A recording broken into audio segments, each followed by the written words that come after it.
Bienvenue à l'entretien de la semaine. L'entretien de la semaine a le plaisir de recevoir dans ce studio. Nous allons parler conservation de la nature, nous allons parler écosystème et comment faire les affaires avec la conservation de la nature. Pour parler de ce sujet, nous avons le plaisir de recevoir dans ce studio David Akana, qui est donc le directeur de programme Afrique auprès de Mwangabe. Bonjour et bienvenue à cet entretien de la semaine. Bonjour Patrick. Alors, donc, vous avez cette organisation qui s'appelle Mwangabe. Est-ce que vous pouvez nous parler un tout petit peu de cette organisation? C'est un média comme la Rwandan Television Authority, la RTA.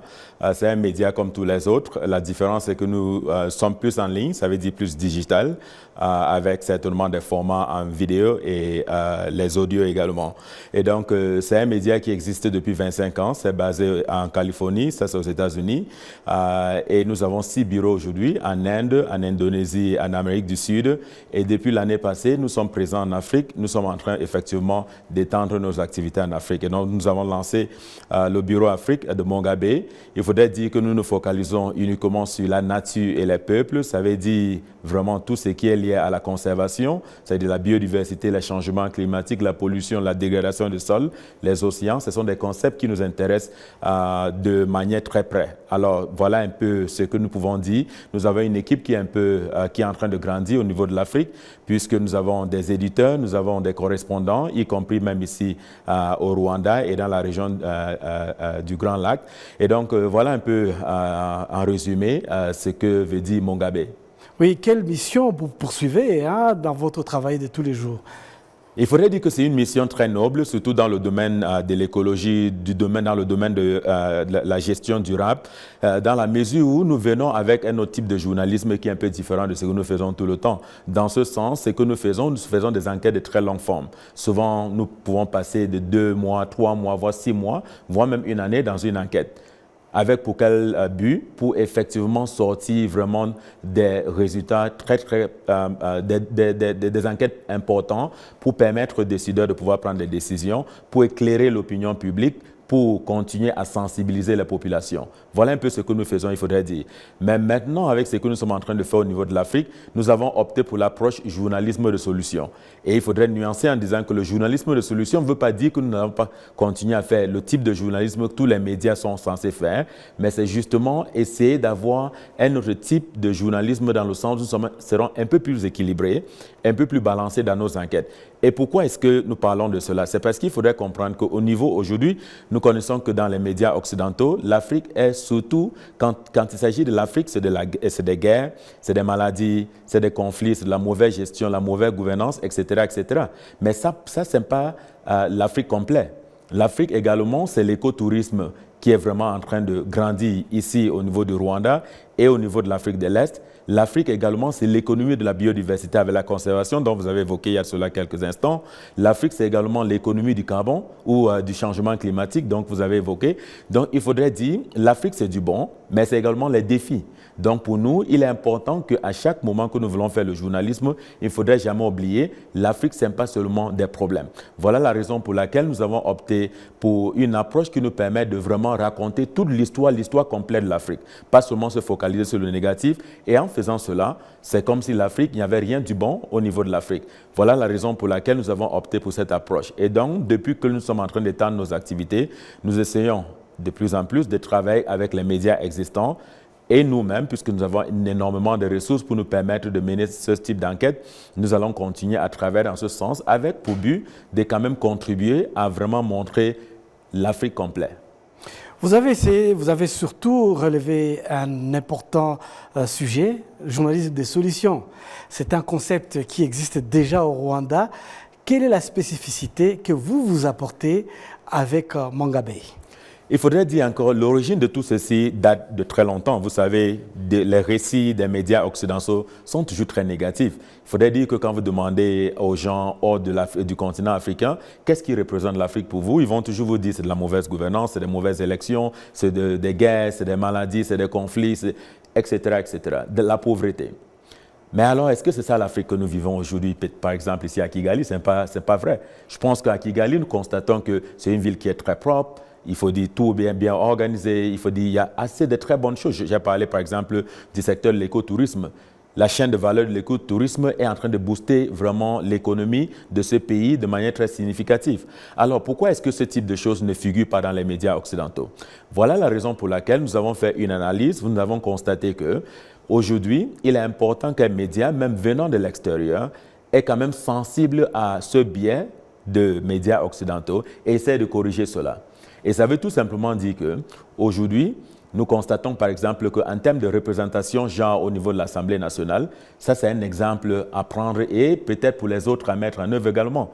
Quand nous parlons par exemple aujourd'hui de pollution plastique, nous avons constaté qu'au niveau du Rwanda, je parle plus du Rwanda parce que nous sommes ici, mais on peut également évoquer le leadership de ce pays en matière de la gouvernance forestière, la gouvernance des ressources naturelles. C'est de très bonnes choses ou des choses positives. Il faudrait également que les médias apprennent à parler de ces choses également. Et voilà ce que nous allons faire, mais avec une approche qui est un peu différente également, parce que nous reconnaissons par exemple que la télévision rwandaise et la radio rwandaise, comme tous les autres médias, vous avez déjà une audience ça veut dire vous avez déjà une audience.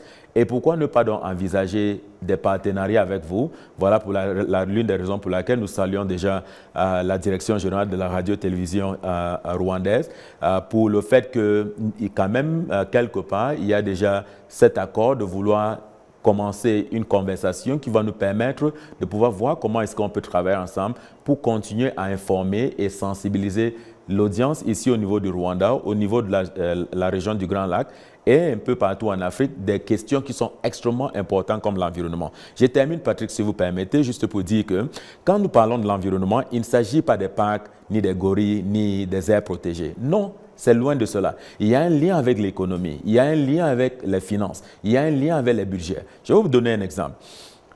Il y a de cela 30 ans, 20 ans, quand les planificateurs des différents ministères s'asseyaient pour concevoir les différents plans, on ne parlait pas des stress liés au changement climatique. Ça veut dire que le budget était plus pour le secteur de l'éducation, pour la santé, la construction des infrastructures. Aujourd'hui, il y a un stress budgétaire dans tous les pays. Pourquoi? Parce que maintenant, il faut chercher de l'argent pour investir, pour créer la résilience dans les communautés affectées par le changement climatique. Ça veut dire que quand on parle de l'environnement, ce n'est pas seulement les gorilles, ce n'est pas seulement les aires protégées, c'est l'ensemble de tous les différents secteurs de chaque pays. Et c'est pour cela qu'aujourd'hui, il n'y a aucun sujet qui est plus important que l'environnement, changement climatique, dégradation des sols, pollution, etc., etc.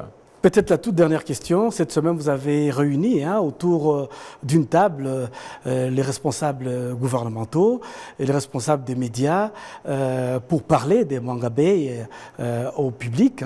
Quel accueil ces personnalités politiques dans le domaine de l'environnement ont apporté à ce projet? D'abord, je tiens déjà à remercier vraiment le gouvernement rwandais qui a été très généreux avec nous parce que nous avons eu la présence du secrétaire général au ministère de l'Environnement. Nous avons eu le PDG, par exemple, de la Rwandan Development Board qui était avec nous, les représentants de la Rwandan Governing Board, etc., etc. Donc, pour nous, franchement, on tient déjà à leur dire merci. Pourquoi? Parce que ce que nous avons constaté avec leur présence, c'est qu'ils sont réceptifs à l'innovation, à la créativité, en venant participer à l'événement. Et pourquoi est-ce que nous avons mis l'événement en place? C'est parce que nous nous sommes dit aujourd'hui, il est important que nous parlons du journalisme de solutions, mais en même temps, le lien avec le business de la conservation. C'est pour cela que nous nous sommes mis ensemble avec une institution qui est très bien connue ici, la African Leadership University, School of Wildlife. Nous nous sommes dit qu'il fallait quand même qu'on arrive aujourd'hui à avoir un débat autour de la relation entre le journalisme de solutions et le business de la conservation. Voilà pourquoi nous nous sommes mis ensemble. Et nous avons organisé un événement. Il y avait les membres du gouvernement, il y avait également quelques membres de la législature, il y avait quelques membres de la communauté scientifique, les chercheurs, ceux faisant partie du secteur privé. Et nous avons eu une conversation un peu dense, dans le sens où, aujourd'hui, il est important de concevoir la conservation, pas forcément quelque chose qui est uniquement environnement, mais il y a un lien avec l'économie, c'est rentable, il faut la rentabiliser d'ailleurs. Et dans ce cadre, il faudrait dire la African Leadership University a un index qui montre juste vraiment la facilité de faire les affaires dans certains pays. Donc aujourd'hui, selon leur rapport, le Rwanda Vraiment, c'est très facile. Je pense que c'est effectivement la raison pour laquelle vous allez constater que l'écotourisme est vraiment grandissant dans ce pays. Et donc, voilà la conversation que nous avons eue. Ce qui est bien dans tout cela, c'est quoi? C'est qu'il faudrait éviter de voir ces différents secteurs comme des secteurs très séparés. Il y a un lien entre tous ces différents secteurs. Voilà la raison pour laquelle vous constatez qu'un organe de presse se met ensemble avec l'université pour pouvoir avoir une conversation autour de l'économie de la conservation. Merci à vous, Monsieur David Akana. Je rappelle donc que vous êtes directeur de programme Afrique auprès de l'organisation Mongabay. Merci bien, Patrick.